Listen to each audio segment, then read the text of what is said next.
All right, just to get started, could you state your name for the camera? Sure. Cody Taylor Dickinson from Memphis, Tennessee. Okay, and when were you born? 1976, April 25th. All right. What exactly is your occupation? I'm a musician. Yeah, I've spent my whole life, I've been a professional musician for 20 years now. I play drums in the North Mississippi All-Stars, among many other bands, and many instruments, and I also produce records. Okay, and you're born in Memphis. Were you raised here? Pretty much, yeah. I lived in Collierville, outside of Collierville in Rossville, east of Memphis, as a kid, and then I moved to Mississippi when I was around 10. I've lived there ever since. So where'd you go to high school? I went to high school at Hernando. Okay. Hernando High School, yeah. That's where we met our bassist, Chris Chu, from the North Mississippi All-Stars. Yeah. Well, what year did you graduate? I didn't graduate. Okay. It would have been 1996. 96. Yeah, oh, I don't know, man. I went on tour. That's cool. Yeah, I'm from South Haven, so. Oh, cool. I live in South Haven currently. You do? I love South Haven, yeah. Yeah, it's a nice place. So your parents are Jim Dickinson? Yeah. My dad, Jim Dickinson, an amazing record producer and pianist. Played with numerous artists and had an amazing career. And my mom, she loves the music and supports musicians, in so many ways. Okay. What was growing up like with your siblings and? Well, I have one brother, Luther. He's an older brother, and he plays guitar. He's an incredible guitarist, and it was I had a real amazing upbringing. Like being a kid out in the country was really great. And then when we got old enough to play, we just started doing shows professionally as much as possible, and that led into full careers. So my whole life, my family and my work has always been kind of closely intertwined. So, you and your brother, what's the age difference? He's 3.5 years older. Okay, so you both involved with music from an early age? Yes. Learn how to play several instruments and stuff like that? Yeah. He Luther mainly plays guitar and mandolin, stringed instruments. Lately I've been playing a lot of piano, and I like the piano and the organ, plus the bass and guitar as well. I played guitar in a band I started a few years ago called Hill Country Review, and during the process of that band, we got signed and everything. It was real exciting, but during that whole process, I wound up moving from drums to guitar, so that was interesting. So you started off with drums? I did, yeah. Actually, as a kid, I played guitar first, and then I moved to drums when I was about 10, but it was the first instrument that I played professionally, yeah. Cool. It's a good, the drums are a great instrument to start with. Yeah, that's how I started. I play a little guitar, but I started off with drums. I think that's the best way, because you can always apply the rhythmic ideas and exercises and notes to any instrument. Drums are great. Yeah, I always go back to them.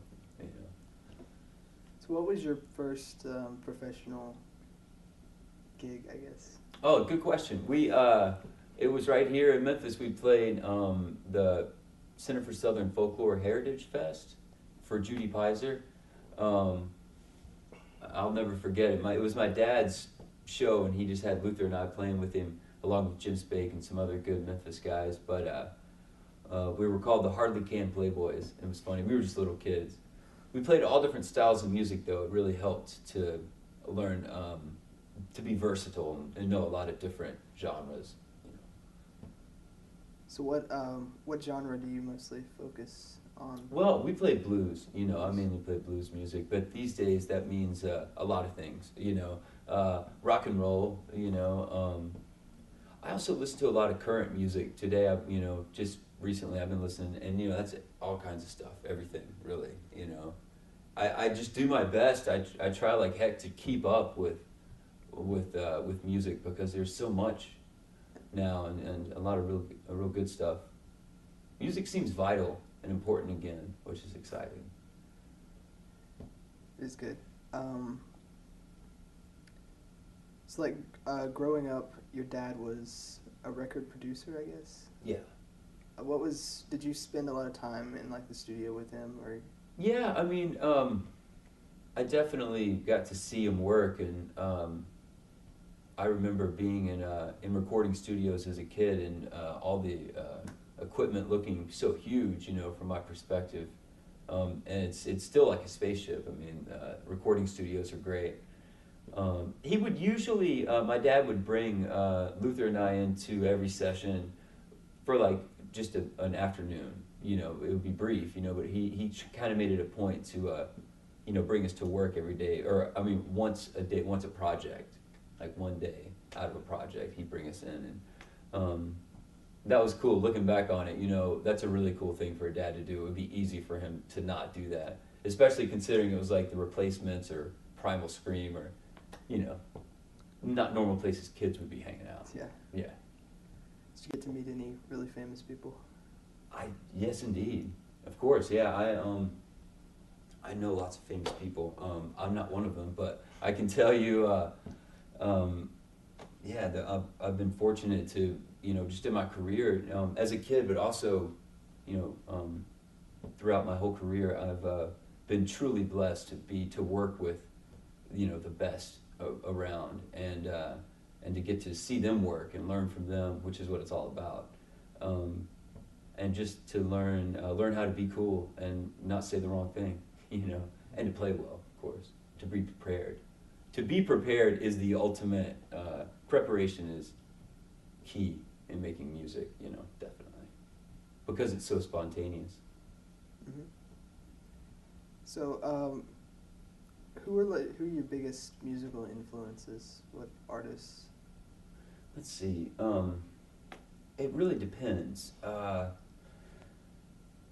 Currently, like I was saying earlier, I've been listening to a lot of new bands, and I really like Florence Welch, Florence and the Machine. I'm crazy about like British girl singers for some reason. There are just so many of them that were great. You know, kind of Amy Winehouse sort of got it going, but then, you know, there was Lily Allen and Florence and tons of them. It's kind of overwhelming, you know, but they inspire me. I also really like Hayley Williams, that girl from Paramore. She's from Mississippi. She's good. So I listen to real current music. There's this producer, Rob Cavallo, who does a lot of great records, and I try to get ideas from them, you know, and be influenced by what's happening currently. And of course, I love all the classics. I mean, I grew up on the Allman Brothers, Jimi Hendrix. You know, who else? Ry Cooder, Mudboy and the Neutrons here from Memphis.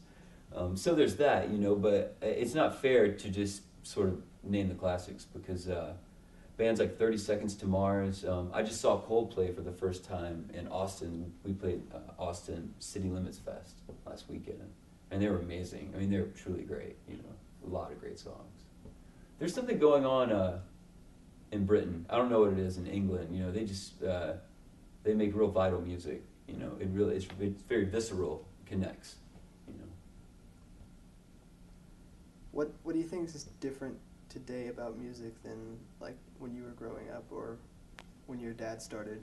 Well, that's easy. The industry. My dad, you know, he raised a family, you know, being a musician, and I was able to see firsthand. You know, I watched him make it work with the family, just being an artist and a producer, and it was something to see. But it was a different world then. When I released my first record with the North Mississippi All-Stars, it was in 2000, and I'll never forget this. This kid came up to me at a festival, and he said, "Are you in the North Mississippi All-Stars?" And I was like, "Yeah." He's like, "I love your music. I listen to it all the time on Napster." And he was like sincere and like really cool kid and didn't mean anything by it. But that was what struck the fear of God in me, was that there was nothing wrong with it in his eyes. And I don't blame him for it, but because otherwise he wouldn't have said it to me. You know what I mean? It's like walking right up to someone and saying, you know, "I'm stealing your music." But he didn't see it like that. And at that moment I knew that the world had changed forever. And of course it has. But yeah, the shrinking of the industry in general. But there's been an interesting, you know, as everyone knows, flip side to it, where like YouTube and before that MySpace are new platforms for artists to be discovered by people, and you don't have to have that lens and the filter of the industry anymore. You know, music seems to be like the litmus. We seem to the music industry goes through things first, and then it seems to affect other industries like publication or movies or whatever. You know, it's just like we take the first hit.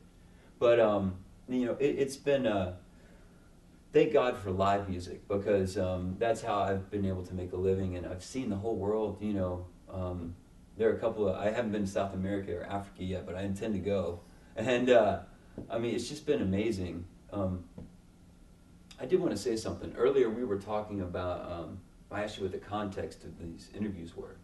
And you said that it's a study on civil rights, and of course I wasn't alive then, and I can't speak on it, but I can speak on civil disobedience, like civil unrest that I see everywhere. And this has just been this year especially, but like I've been to Russia, we played, I was in Spain, I saw the indignant marches start, I was in London when the riots hit.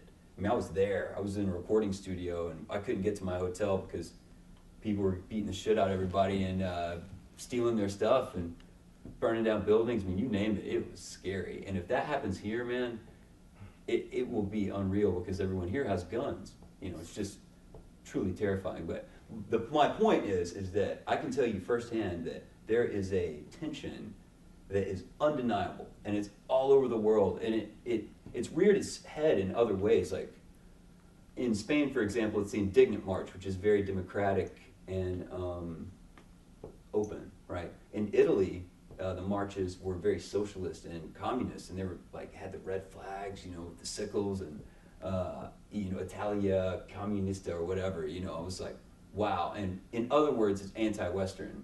And so I'm walking out of my hotel like this, and this is like happening right in front of my hotel.